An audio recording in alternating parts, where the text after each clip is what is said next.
로또 되면 책방 닫을 거야? 할 수 있죠, 오히려. 아니 이제 로또 되면은 글 안 써. 와, 어려워.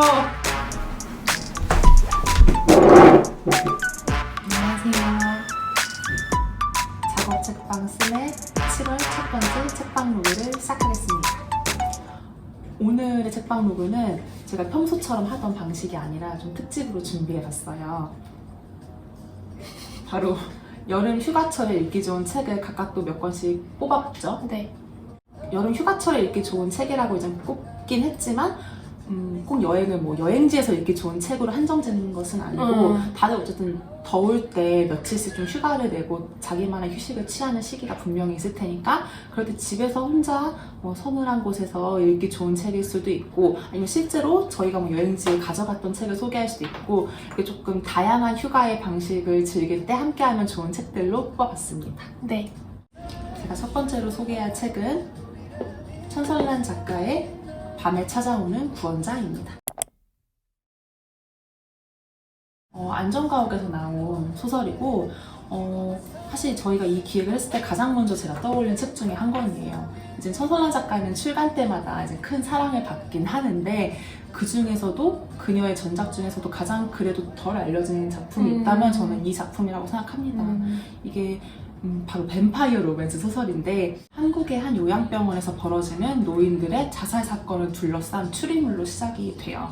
제가 뱀파이어 로맨스라고 했는데 완전히 다른 세계나 고전 시대를 배경으로 삼는 소설이 아니라 지극히 현대적인 그리고 한국의 21세기를 배경으로 삼는 뱀파이어 로맨스물이 너무 신선했던 거예요. 일단 이 소설의 등장인물을 설명을 해드리자면 병원에서 유행처럼 번지는 자살 사건에 의심을 갖기 시작하는 여자 형사 수연이 등장합니다.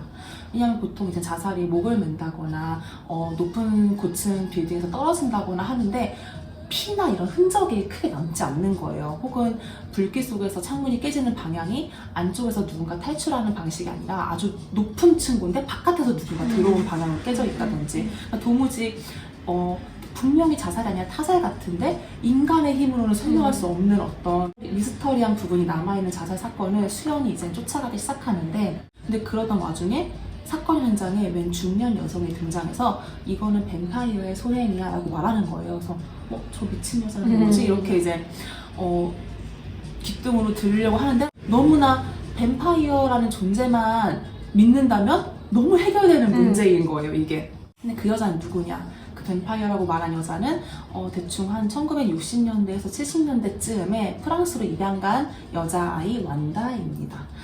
그녀는 이제 인종차별을 받으면서 10대를 프랑스에서 자라게 되는데 우연히 한 겨울에 극장에서 여자아이를 만납니다. 그게 릴리라는 여자아이인데 처음에는 되게 한겨울에 얇은 코트랑 맨발로 돌아다니는 그 여자아이의 차림새의 눈길을 빼앗겼다가 그 다음에는 너무너무 아름다운 외모의 마음을 빼앗겨요. 근데 알고 보니까 그게 뱀파이어였던 거죠. 그래서 이 인간과 뱀파이어의 이제 우정으로 또 소설의 한 챕터가 시작이 되는데 약간 우정과 사랑의 애매한 관계로 지금 지속이 됩니다. 사랑이지. 사랑이죠. 뱀파이어 로맨스니까요.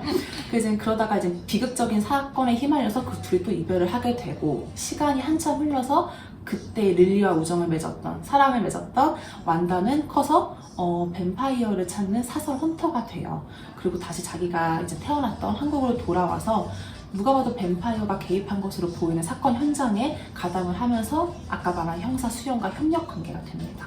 그래서 이 소설은 제가 방금 말씀드린 그 완다와 릴리의 과거 그리고 형사 수연이 진실을 밝혀야 할 현실이 계속 교차하면서 이야기가 진행이 되는데요.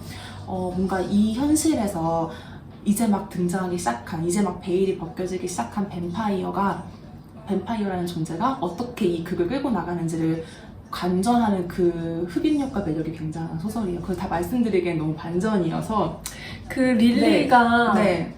나타나는 그 순간이 너무 멋있어. 맞아요. 그 고충 창문에 뱀파이어가 나타날 때 그냥 홀리게 맞아. 되는? 그리고 마치 천사의 형상처럼 나타나잖아요. 사실 뱀파이어 천사는 양립할 수 없는 이미지인데 그래서 이걸 읽으면서 여러 가지 상상력을 자극하는 그런 소설이죠. 그러니까 기다리면 안 되는데 뱀파이어 기다리게 되는. 맞아. 그냥 우리 집 창문에. 그러니까 약간 진짜 나를 망치러 온 구원자의 느낌으로 존재하는 뱀파이어가 여기 있기 때문에 서로가 무엇을 구하고 또 구하지 못하는지를 이번 여름에 약간 영화 보듯이 이 책을 읽어보시면 좋을 것 같습니다. 저는 김신혜 작가님의 나의 누수 일지입니다. 휴가철에 왜 다른 사람의 누수의 경험을 읽어야 하냐 의문이 생기실 분들도 있을 텐데요. 이 책은 에세이가 있어야 하는 이유? 에세이 그 자체다. 이것이 바로 역시 17년차 에세이스트의 내공. 짬바가 그냥 짬바가 아니다. 이 책은 누수가 시작된 날부터 시작이 돼요. 그래서 누수 1일차, 이틀차, 3일차, 일주일차, 뭐 한 달 뒤 이런 식으로 부가 구성이 되어 있는데 누수의 원인은 보통 뭔가요? 찾을 수 없잖아요. 위층이에요, 어렵잖아요. 위층. 위층. 우리 집에 누수가 났다면 아래층에 피해가 가는 게 일반적인 거죠. 네네. 근데 이미 윗집과 사이가 그렇게 좋지 않은 상태였던 거예요, 작가님이. 근데 윗집이 이사 온 지 얼마 안 됐는데 네. 이사 와서 한 달 동안 너무 큰 소음, 공사가 있었고 그럴 때 이제 작가님 참지 않는 작가님이 이제 올라가서 쿵쿵쿵 해가지고 너무 시끄럽다.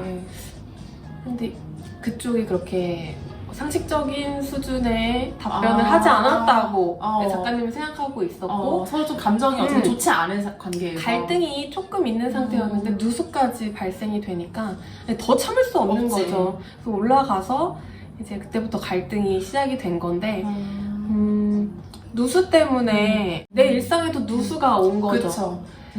외면했던 누수들이 좀 발견되겠네. 네. 이거 말고도, 집 누수 말고도. 일단 내가 이런 일을 겪은 게 다 내가 혼자 사는 여성이라서인 것 같고 또 내가 어른인데도 이런 걸 잘 처리하지 못하는 나 자신이 내가 글을 써서 그런가? 뭐 이렇게까지 가는 거예요. 그러니까 누수가 일어난 곳 원인은 단 한 가지인데 근데 그동안 구멍났던 마음들에서 그 물들이 다 줄줄줄 새게 된?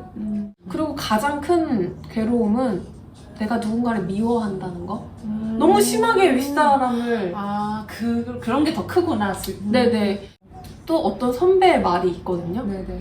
처음에는 그 선배의 말이 그렇게 와닿진 않아. 왜냐면 그 선배가 왜 그렇게까지 하냐 윗집이랑 난 지금 열받아. 그래 그럼 좀 해결해야 되니까. 근데 그렇게까지 하지 말라고 이야기를 해요. 그들도 똑같은 사람이고. 근데 처음엔 당연히 그게 받아들여지지 않지. 근데 마지막에 뒤로 갈수록 그 윗집과 화해하기 위한 그런 제스처가 있나요? 네, 단계가 있거든요. 그리고 그 윗집을 만나러 가는 그 카페의 문이 딸랑 열리는 거기까지 그러니까 굉장히 영화 같아요. 독립영화의 마지막 엔딩까지 내가 본 느낌? 어쨌든 변화한 과정을 걸음마다 이렇게 한 사람이 누수로 인한 그 문제점이 하나가 있고 누수로 인해서 힘든 갈등을 겪고 윗집과 막 싸우고 막 법적으로도 해결하려고 하고 하지만 그 문제를 또 자기 안에서 찾고 그러다가 깨달음을 얻은 다음에 윗집과 화해를 위해서 만나러 가는 그 과정. 그 딸랑. 이게 너무 독립영화 한 편을 본 것 같아서 물론 엔딩은 사람들마다 해피엔딩이 다를 수 있잖아요. 그쵸. 일단 작가님이 처음에 원했던 것은 벽지를 다 새로 도배를 받아내는 것이었는데 그걸 얻어내는 것도 해피엔딩일 수 있지만 다른 심적인 변화가 생기는 것도 어떤 관점에서는 해피엔딩일 수 있거든요. 그래서 마지막에 그 윗집 사람과의 대화를 통해서 무엇을 얻어내고 무엇을 얻어내진 못했지만 어떤 변화가 생겼는지를 보는 과정이 좀 뭉클했어요. 한 인간의 성장담을 보는 그런 것처럼 느껴지기까지 했고 이 누수를 틀어막는 자신의 마음의 누수도 틀어막고 이거 어떻게 잘 이렇게 보정해서 원인을 찾는지를 보는 게 재미있었어요. 저희 두 번째 책은 원도 작가님의 농협 본점 앞에서 만나입니다. 이 책은 부제가 어느 직장인의 로또 명강 탐방기예요. 그래서 너무 홀린 듯 구매를 했습니다. 왜냐면 이제 휴가철에 우연히 산 로또가 당첨이 되면 영원한 휴식을 좀 가질 수 있잖아요. 영원한 휴가. 영원한 휴가. 이 로또가 사실 예전부터 저는 확률 게임에서 승산이 너무 없는 게임이라고 생각을 했기 때문에 좀 관심이 없었거든요. 근데 요즘 좀 종종 사요, 제가 로또를. 로또 되면 책방 닫을 거야? 할 수 있죠, 오히려. 그러니까 책방을 하기 위해서 로또를 사는 마음이에요. 근데 로또를 종종 사긴 하는데 이게 원래 안 사던 사람이 산다는 건 저도 어떤 변화가 생겼다는 거잖아요. 그만큼 헛된 뭔가 간절한 나를 구원할 희망을 기다리고 있다는, 그만큼 저의 삶이 어느 부분에서 조금 팍팍해졌다 이런 느낌일 수 있어서 물론 로또를 사고 한 주를 기대하고 당첨 번호를 맞춰보는 그게 설레기도 하지만 왠지 썩 유쾌하지 않기도 하거든요, 사는 마음이. 근데 그런 저의 복잡 미묘한 감정을 이 에세이가 책이 잘 나타나주고 있더라고요. 그래서 매주 로또를 사는 이 원도 작가님은 자신이 매주 구매한 건 희망이라고 말을 합니다. 언젠가는 자기의 현실이 개선될 거라는 희망을 보증하는 서류라고 말을 해요, 이 로또 한 장이. 이 책은 이제 부제가 뭐 로또 명당 탐방기라고 하지만 막 그렇게 로또 당첨을 위해 매주 떠나는 그런 여행기는 아니에요. 로또를 사는 노력을 게을리 하지 않듯이 자기 앞에 닥친 삶을 되게 성실하고 치열하게 살아가는 평범한 직장인의 에세이입니다. 단지 로또를 좀 열심히 사는.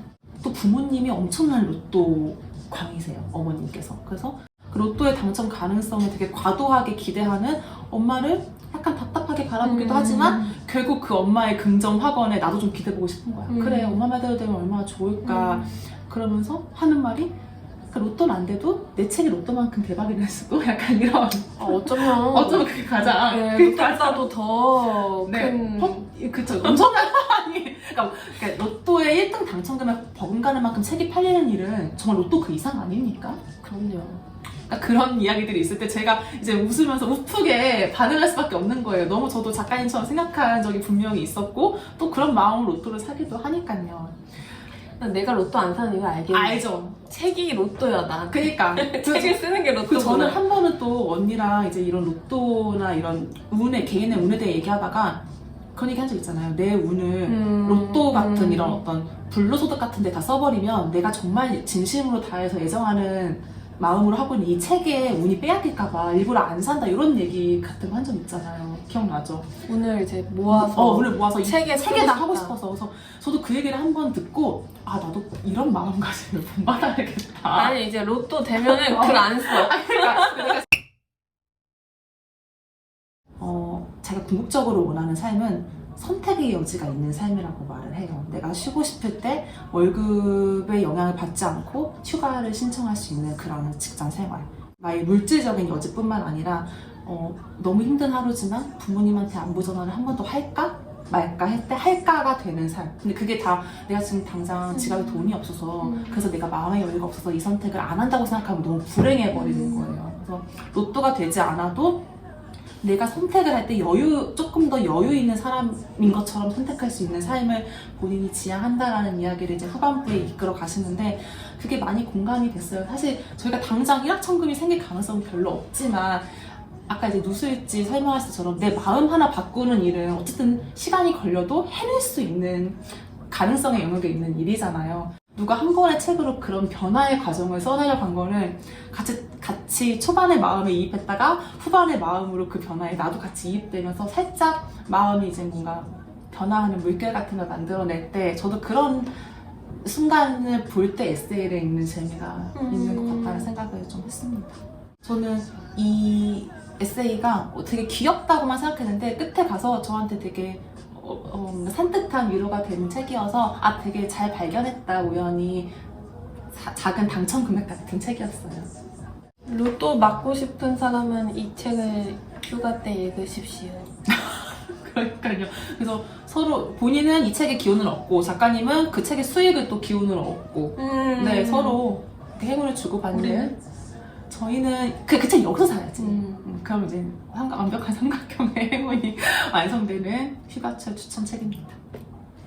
클레어 키건의 맡겨진 소녀입니다.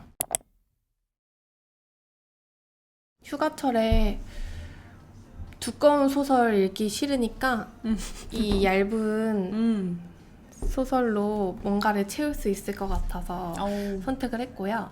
이거는 1980년 북아일랜드를 배경으로 펼쳐지는 현대 배경은 아닌 네. 소설이에요. 소녀가 이제 방학 동안에 좀 먼 친척, 한 번도 얼굴을 본 적 없는 친척 집에 맡겨진 그 한 여름에 대한 짧은 이야기인데, 소녀의 집은 그렇게 부유하진 않은 집이에요. 그리고 형제도 많고. 부유하지 않은데 아이는 많은 집 있잖아요. 이미 언니도 2-3명이 있고 동생도 또 있는데 또 끼인 가운데에 있는 친구인데 엄마가 또 임신 거의 막달인 거야. 그래서 이 아이를 먹이고 재울 힘이 없어서 잠깐만 맡긴 거죠. 여름 방학 동안에만 이제 먼 친척집, 근데 거리상으로 멀진 않고 그냥 좀 마음이 먼 것 같아. 좀 그런 친척집에 부부만 있는 친척집에 네. 맡겨진 거죠. 이 책이 이제 영화로도 올해 5월에 개봉이 됐었는데, 그거는 말 없는 소녀라는 제목으로 되었어요. 근데 실제로 이 아이가 말이 많지 않아. 그 소녀가 적당히 소극적인. 할 말은 하지만 거의 말을 하지 않는 그런 조용한 소녀인데, 그게 뭐 환경에서 만들어진 걸 수도 있고요. 뭐 성격이 성향이. 선천적인 성향일 수도 있지만 그쵸. 그렇게 따뜻한 집에서 자란 것 같진 않거든요. 애정을 나눠받기에는 너무 가족이 많다. 근데 맡겨진 이후부터만 나와서 사실 이 소녀가 원래 집에서 어떻게 생활했는지 나오진 않는데, 잠깐 하는 이야기들을 들으면 어떻게 살았을지 조금 유추할 수 그게 유추할 수가 있는데, 그게 그렇게 아이한테 좋아 보이진 않아요. 뭐 엄마는 항상 바쁘니까요. 뭐 챙겨야 할 아이가 더 있으니까요. 이런 식으로 얘기를 하고.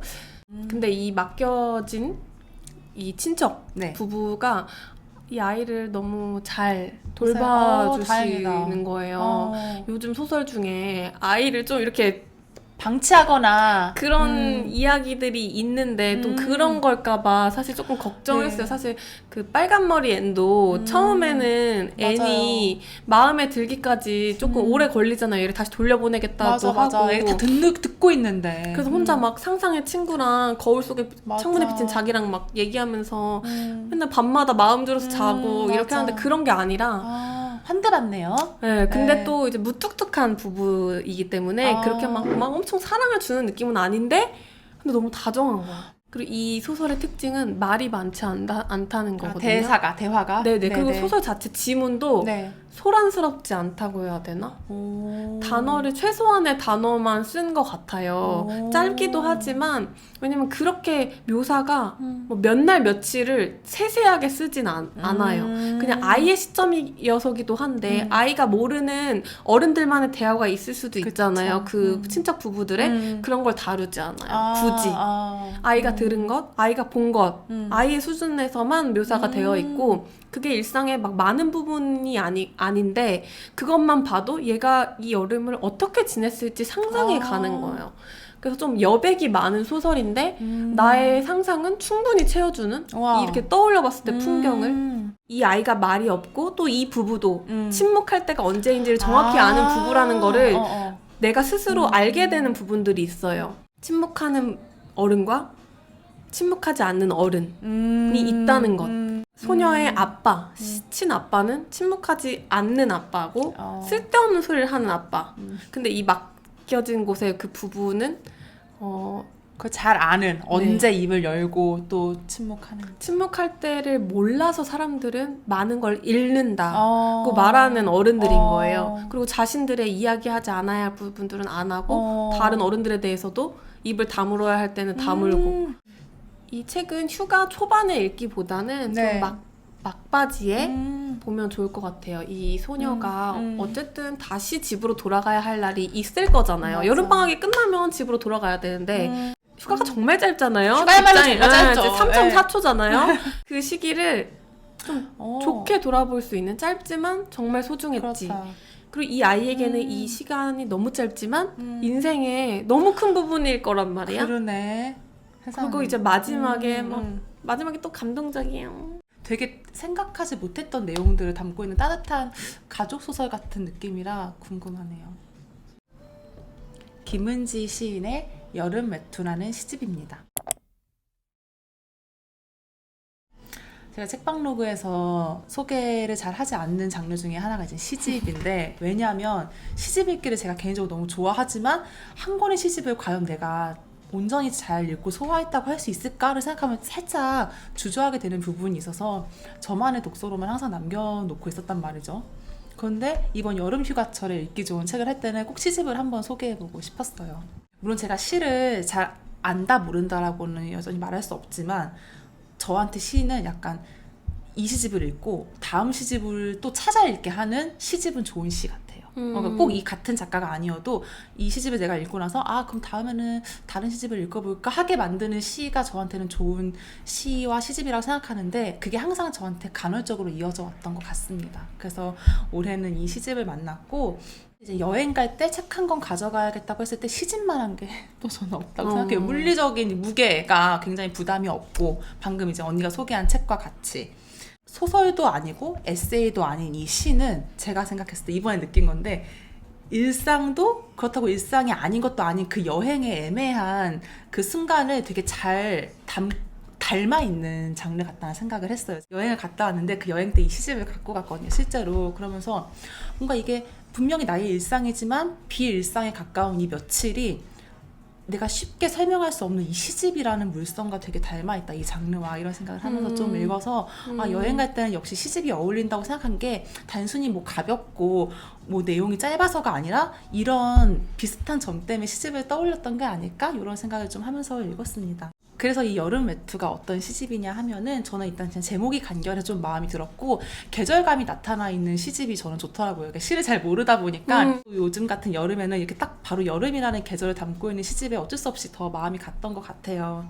그리고 이 여름 외투라는 이 제목이 표제작이잖아요. 이 시가 참 좋았어요. 이 시에서 여름 외투가 무엇이냐 한다면 어떻게 보면 겨울보다 더 차갑고 더 견디기 난해한 여름의 추위로부터 체온을 지켜주는 옷이 여름 외투라고 하는 게 여름에도 외투가 필요한 무언가를 돌보는 마음 같아서 되게 따뜻한, 사실 여름은 되게 덥고 견디기 힘든 계절감인데 저한테는 이 시를 읽으니까 여름은 무언가를 따뜻하게 해줄 수 있고 혹은 그 따뜻함이 필요할 수도 있는 계절이구나 라고 생각을 좀 하면서 휴가철을 보냈기 때문에 이 시집을 꼭 추천하고 싶었습니다. 이렇게 7월에 첫 책방로그를 약간 특집으로 준비해 봤는데 여러분들 여름 휴가 앞으로 계획하실 때 저희 영상도 참고해 보시면서 어떤 책을 또 가져가셨는지도 댓글로 남겨주시면 좋을 것 같습니다. 네. 휴가를 떠나든 안 떠나든 모두 즐거운 여름 보내시면 좋겠어요. 안녕!